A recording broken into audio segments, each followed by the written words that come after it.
Bayangkan, ada seseorang di hidupmu. Dia tidak pernah berkata, "Aku suka padamu." Tidak ada pengakuan langsung, tidak ada pesan panjang di malam hari yang jelas-jelas menyatakan rasa. Namun, entah bagaimana, kamu merasakannya. Dari tatapannya, dari caranya bicara, dari momen-momen kecil yang mungkin orang lain tidak akan perhatikan.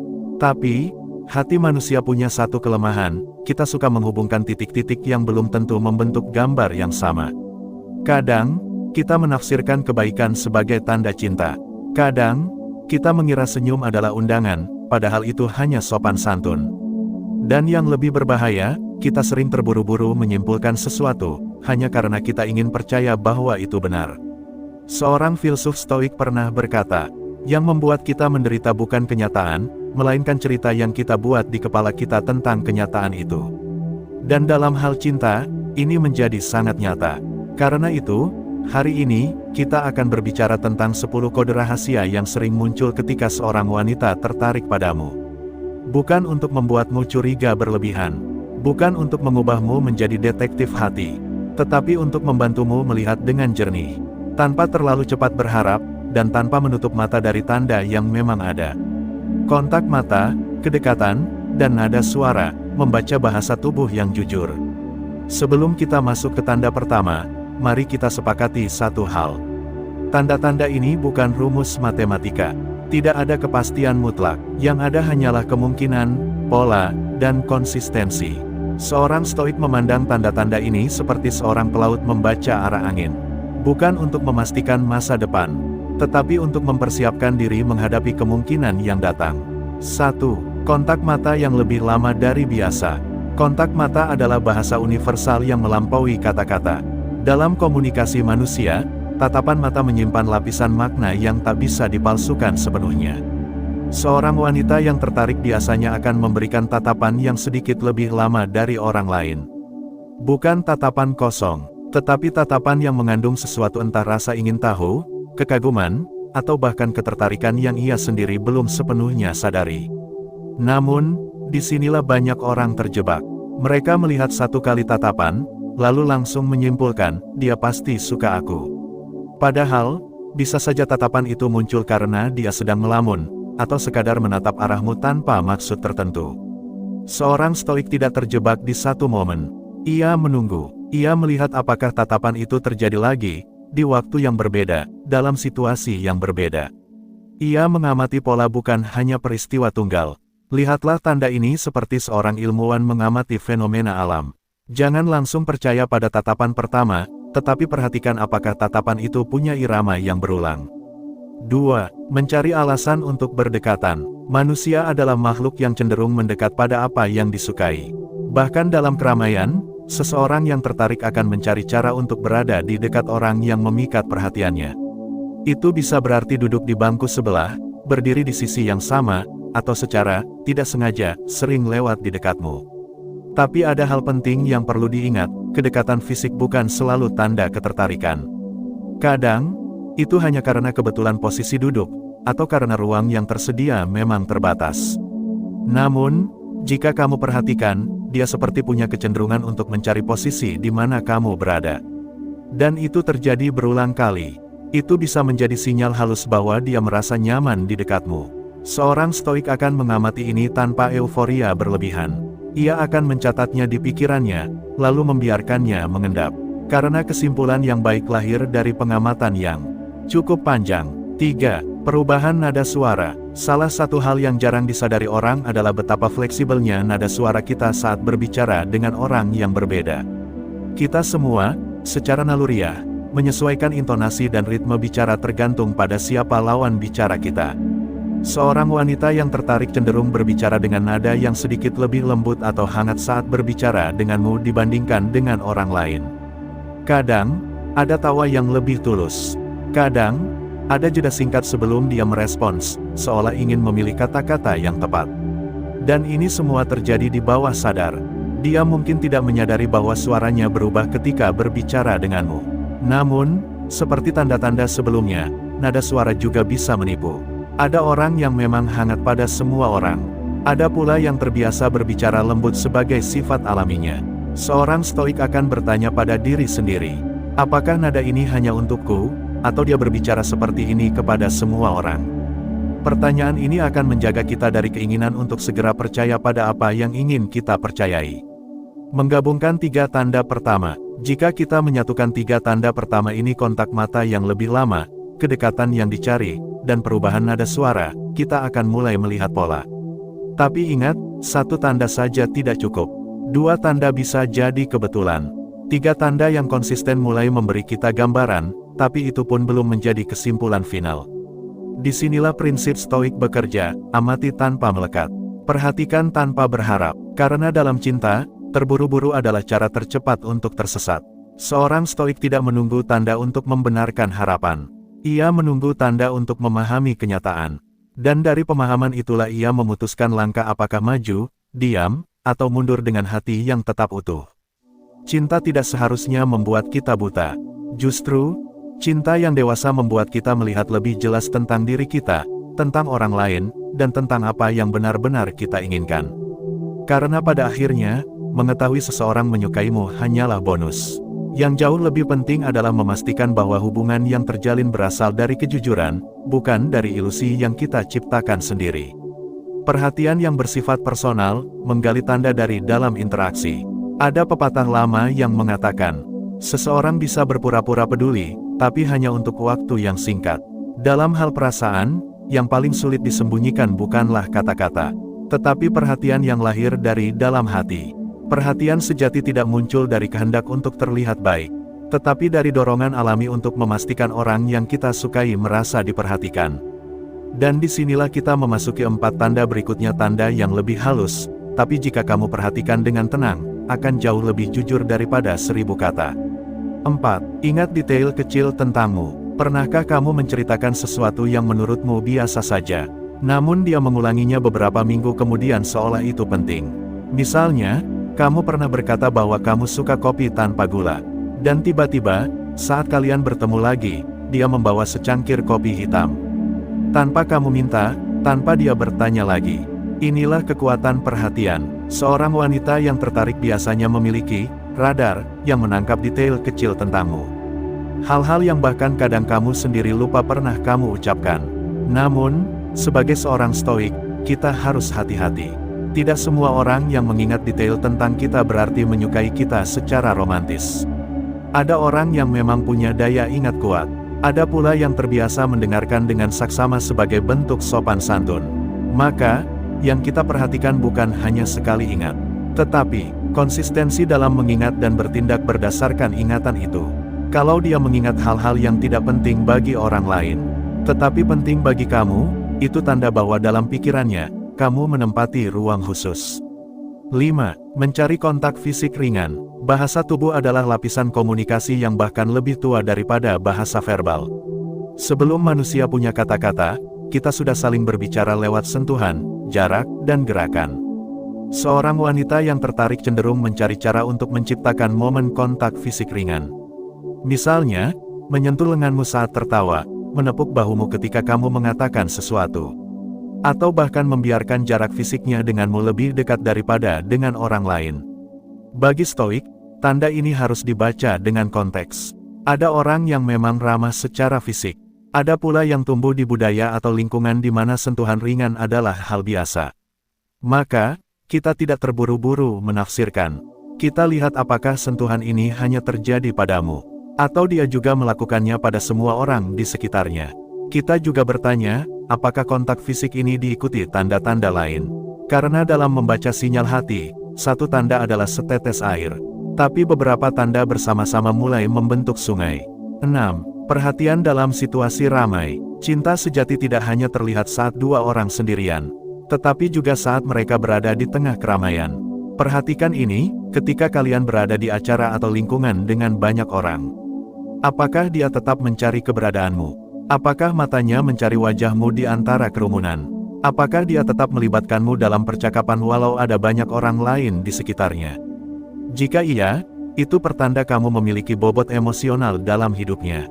Karena dalam keramaian, perhatian adalah sumber daya langka. Kita hanya memberikannya pada hal-hal atau orang-orang yang benar-benar penting bagi kita. Seorang stoik akan mencatat tanda ini dengan tenang. tanpa merasa terlalu istimewa, tapi juga tanpa mengabaikan sinyal yang mungkin berarti sesuatu. Karena perhatian yang konsisten di tengah gangguan adalah tanda keterhubungan yang tulus. 7. Memberi dukungan emosional kecil. Tidak semua dukungan terlihat besar. Kadang, justru yang kecillah yang paling bermakna. Seperti menanyakan kabarmu saat kamu terlihat lelah. Mengirim pesan singkat untuk memastikan kamu baik-baik saja setelah hari yang berat. Atau mengingatkanmu makan saat kamu terlalu sibuk bekerja. Tindakan kecil ini tidak selalu muncul dari rasa suka romantis. Tetapi jika dilakukan dengan frekuensi dan perhatian yang konsisten, seringkali ada rasa di baliknya. Seorang stoik akan melihat ini bukan hanya sebagai tanda, tetapi juga sebagai ujian bagi dirinya.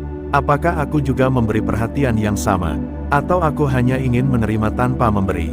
Karena cinta yang sehat tidak lahir dari satu pihak yang selalu memperhatikan, tetapi dari dua pihak yang saling menjaga. Menyatukan 4 tanda ini, jika kita gabungkan tanda keempat hingga ketujuh mengingat detail kecil, mencari kontak fisik ringan, memberi perhatian di tengah keramaian, dan dukungan emosional kecil, kita mulai masuk ke wilayah tanda yang lebih dalam. Ini bukan lagi tanda yang bisa muncul karena kebetulan semata. Ini adalah tanda yang biasanya lahir dari keterlibatan emosional yang lebih personal. Namun, seperti prinsip stoik mengajarkan, kita mengamati, mencatat, dan menunggu. Mengapa menunggu? Karena tergesa-gesa dalam membaca hati sama seperti tergesa-gesa membaca cuaca. Kita bisa keliru, dan keliru dalam cinta bisa membawa luka yang dalam. Seorang stoik memandang tanda-tanda ini seperti seorang filsuf memandang fenomena alam. Ia tidak mengingkari keberadaannya, tetapi juga tidak menempelkannya dengan label yang ia inginkan. Jika tanda ini mengarah pada hubungan, kita menerimanya dengan syukur. Jika tidak, kita tetap utuh. Karena harga diri dan ketenangan kita tidak bergantung pada perasaan orang lain. Marcus Aurelius pernah menulis dalam Meditations, jangan biarkan hatimu bergantung pada sesuatu yang berada di luar kendalimu. Dan perasaan orang lain suka atau tidak suka pada kita adalah sesuatu yang sepenuhnya berada di luar kendali kita. Tugas kita hanyalah menjadi versi terbaik dari diri kita. Membaca tanda dengan jernih, dan berjalan dengan tenang. Apapun hasil akhirnya, kesengajaan yang terselubung, saat tanda mulai mengarah pada keputusan. Ada perbedaan besar antara kebetulan dan kesengajaan. Kebetulan adalah sesuatu yang terjadi tanpa rencana, tanpa maksud, tanpa arah. Kesengajaan adalah pilihan sebuah keputusan yang dibuat, bahkan jika disamarkan sebagai hal yang biasa. Dalam interaksi manusia, terutama dalam urusan hati, kesengajaan sering hadir sebagai benang tipis di antara gestur sederhana. Tidak selalu jelas, kadang, ia hanya terasa, bukan terlihat. Dan di bagian ini, kita akan membicarakan 3 tanda terakhir, tanda yang, jika muncul konsisten bersama tanda-tanda sebelumnya, biasanya mengarah pada suatu niat. Bukan sekadar rasa tertarik, tapi rasa yang mulai ingin diwujudkan. 8. Melibatkanmu dalam rencana pribadinya. Salah satu tanda yang jarang disadari orang adalah saat seseorang mulai mengajak kita masuk ke dalam rencana pribadinya. Ini bukan sekadar mengajak nongkrong. Bukan sekadar menanyakan, mau ikut makan siang. Tetapi melibatkan kita dalam sesuatu yang lebih personal. Misalnya, dia mengajakmu menghadiri acara keluarga atau kegiatan yang sangat berarti baginya. Atau dia bertanya kapan kamu luang minggu depan, karena dia ingin memastikan kamu bisa hadir di momen tertentu yang penting baginya. Kenapa ini penting? Karena manusia biasanya hanya melibatkan orang-orang yang berarti dalam rencana yang dekat dengan hati mereka. Mengajakmu masuk ke dalam rencana berarti dia mulai melihatmu bukan hanya sebagai kenalan atau teman biasa, tetapi sebagai bagian dari lingkaran pribadinya. Bagi stoik, tanda ini bukan untuk segera membuat hati melayang, tetapi untuk dicatat. Dia tidak hanya membiarkanku masuk ke dunianya, dia mengundangku masuk. Itu 2 hal yang berbeda. 9. Mengatur waktu untukmu. Waktu adalah sumber daya paling terbatas yang kita punya. Kita bisa mendapatkan uang lagi jika hilang. Tapi waktu yang sudah berlalu tidak akan pernah kembali. Karena itu, cara seseorang mengatur waktunya seringkali menjadi ukuran seberapa penting kamu baginya. Jika dia selalu berusaha meluangkan waktu untuk bertemu atau berkomunikasi denganmu, meskipun jadwalnya padat, itu bukan kebetulan. Itu keputusan. Itu prioritas. Namun, seorang stoik tahu bahwa prioritas bukan selalu berarti cinta. Ada orang yang memang suka bersosialisasi. Ada pula yang meluangkan waktu karena kewajiban sosial. Maka, sekali lagi, kita melihat konsistensi. Apakah ini hanya sekali-sekali, atau menjadi pola? Apakah dia menyesuaikan jadwalnya untukmu, atau kamu hanya bagian dari jadwalnya yang kebetulan kosong? Mengatur waktu adalah bentuk investasi. Dan orang jarang berinvestasi tanpa alasan yang kuat. 10. Mengungkapkan kerentanan. Tanda terakhir ini adalah yang paling kuat, dan paling sulit dipalsukan. Kerentanan adalah ketika seseorang membuka bagian dirinya yang tidak sempurna, tidak aman, atau tidak nyaman untuk dibagikan pada orang lain. Bisa berupa cerita masa lalu yang menyakitkan, ketakutan pribadi, mimpi yang belum terwujud, atau bahkan rahasia kecil yang dia percayai hanya padamu. Kenapa ini tanda penting? Karena orang tidak sembarangan memberikan kerentanan mereka kepada siapapun. Mereka hanya melakukannya kepada orang yang mereka percayai dan seringkali, orang yang mereka rasakan ikatan emosional yang kuat. Bagi Stoik, momen ini harus diperlakukan dengan hormat.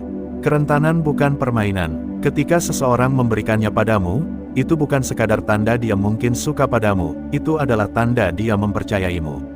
Dan kepercayaan adalah sesuatu yang, sekali rusak, sulit untuk kembali utuh.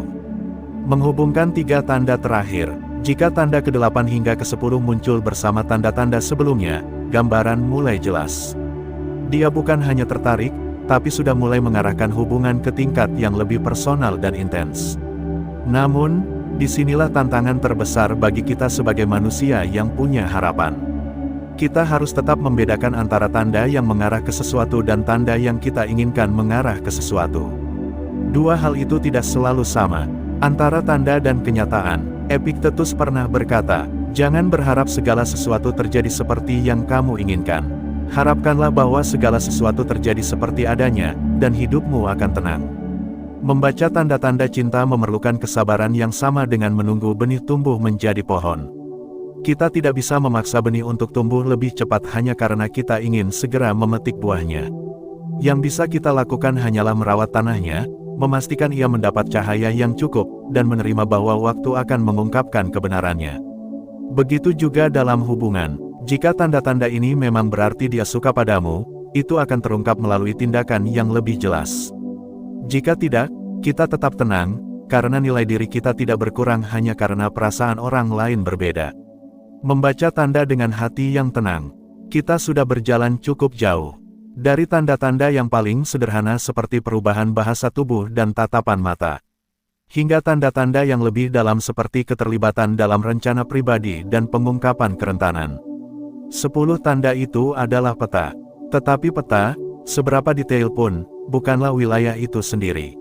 Ia hanya panduan, sementara kebenaran hubungan hanya bisa ditemukan dengan mengalami perjalanan itu sendiri. Cinta dan ilusi yang kita ciptakan. Ada satu hal yang sering kita lupakan saat membaca tanda orang lain. Bahwa kita, tanpa sadar, bisa melihat apa yang ingin kita lihat. Otak manusia bekerja dengan apa yang disebut confirmation bias, kecenderungan untuk mencari, menafsirkan, dan mengingat informasi dengan cara yang menegaskan keyakinan atau harapan kita. Jika kita sudah berharap dia suka, setiap senyuman terasa seperti sinyal. Setiap pesan singkat terasa seperti panggilan hati. Setiap momen tatap mata seolah menjadi bukti tak terbantahkan. Seorang Stoik tidak memungkiri bahwa kita akan merasakan ini. Tetapi ia memilih untuk memisahkan fakta dari interpretasi. Fakta, dia mengirim pesan. Interpretasi, dia pasti memikirkan aku. Keduanya berbeda, dan kesadaran akan perbedaan ini adalah benteng agar hati kita tidak dibawa terlalu jauh oleh arus harapan. Ketenangan dalam ketidakpastian. Dalam hidup, kita akan selalu dihadapkan pada situasi yang penuh ketidakpastian. Perasaan orang lain adalah salah satu misteri terbesar yang tidak pernah bisa kita kontrol sepenuhnya. Kita bisa menjadi orang yang paling baik, paling menarik, paling mempesona, dan tetap saja ada kemungkinan dia tidak merasakan hal yang sama. Bukan karena kita kurang, tetapi karena hati manusia bukan formula matematika. Ia tidak tunduk pada logika murni, dan itulah yang membuatnya indah sekaligus rumit. Seorang Stoik menerima ketidakpastian ini bukan dengan pasrah, tetapi dengan kesiapan hati. Jika dia suka, kita akan bersyukur. Jika dia tidak, kita akan tetap utuh. Menilai dengan waktu, bukan keinginan. Banyak orang terlalu cepat menyimpulkan perasaan orang lain karena mereka ingin segera tahu jawabannya. Tetapi cinta bukan ujian sekolah yang kuncinya bisa kita intip. Ia butuh waktu. Tanda-tanda yang kita bahas dari 1 sampai 10 hanya akan berarti jika kita melihatnya secara konsisten dari waktu ke waktu. Senyum yang tulus sekali bisa jadi kebetulan. Perhatian yang tulus selama berbulan-bulan, itu jarang bohong. Waktu adalah ujian yang paling jujur, karena sulit berpura-pura dalam jangka panjang. Kita bisa memalsukan kata-kata atau gestur untuk sementara. Tapi kita tidak bisa memalsukan konsistensi. Menghormati kerentanan orang lain. Jika di perjalanan ini kamu menemukan bahwa tanda-tanda itu benar adanya, dan dia memang menyukaimu, ingatlah, itu bukan trofi, itu bukan kemenangan. Itu adalah tanggung jawab. Ketika seseorang membuka hatinya padamu, dia sedang mempercayakan bagian yang paling rapuh dari dirinya. Mengkhianati itu berarti menghancurkan lebih dari sekadar hubungan. Itu menghancurkan kemampuan dia untuk percaya lagi. Seorang stoik akan memperlakukan perasaan orang lain dengan hormat, bahkan jika ia memutuskan untuk tidak membalasnya. Karena tujuan kita bukan sekadar menang dalam permainan cinta, tetapi menjadi manusia yang meninggalkan jejak kebaikan di hati orang lain. Jika ternyata tidak ada tanda, lalu bagaimana jika kita sudah memperhatikan dengan jernih, dan ternyata tidak ada tanda yang konsisten? Maka kita tidak memaksanya. Kita tidak menciptakan tanda dari ruang kosong. Kita tidak berusaha memaksa seseorang menyukai kita hanya karena kita merasa layak. Stoik mengajarkan kita bahwa kebahagiaan tidak datang dari mendapatkan semua yang kita inginkan, tetapi dari kemampuan untuk menerima kenyataan, dan tetap berjalan dengan integritas. Jika dia tidak suka, kita tetap punya hidup yang berharga. Kita masih punya tujuan, persahabatan, keluarga, mimpi, dan diri kita sendiri untuk dirawat. Cinta sebagai jalan, bukan tujuan. Banyak orang memandang cinta sebagai tujuan akhir, seolah-olah hidup hanya lengkap jika kita memilikinya. Tetapi cinta jika dipandang secara stoik adalah jalan. Ia adalah proses menjadi lebih sabar, lebih peka, lebih berani, dan lebih bijak. Tanda-tanda yang kita baca dari orang lain hanyalah bagian dari perjalanan ini. Kadang, perjalanan itu berujung pada hubungan. Kadang, ia hanya berujung pada pelajaran. Keduanya sama berharganya. Menutup perjalanan membaca tanda. 10 tanda yang kita bahas adalah: 1. Perubahan bahasa tubuh. 2. Kontak mata yang berbeda. 3. Perhatian ekstra pada ucapanmu. 4. Mengingat detail kecil. 5. Mencari kontak fisik ringan. 6. Memberi perhatian di tengah keramaian. 7. Dukungan emosional kecil. 8. Melibatkanmu dalam rencana pribadi. 9. Mengatur waktu untukmu. 10. Mengungkapkan kerentanan. Apakah semua tanda ini selalu berarti dia suka? Tidak. Apakah semua tanda ini jika muncul bersama berarti dia pasti suka? Masih belum tentu. Tetapi jika tanda-tanda ini muncul konsisten, bertahun-tahun kebijaksanaan manusia mengajarkan kita, ada kemungkinan besar hatinya bergerak ke arahmu. Akhir yang tenang. Dan disinilah kita berhenti. Bukan berhenti karena sudah menemukan jawaban mutlak, tetapi berhenti karena kita sudah menemukan cara untuk berjalan dengan tenang. Jawaban akan datang sendiri. Tugas kita adalah mengamati, merawat, dan menjaga diri tetap utuh. Dalam prosesnya, cinta, pada akhirnya, bukan tentang seberapa cepat kita mendapatkan kepastian, tetapi seberapa dalam kita mampu mencintai tanpa kehilangan diri sendiri.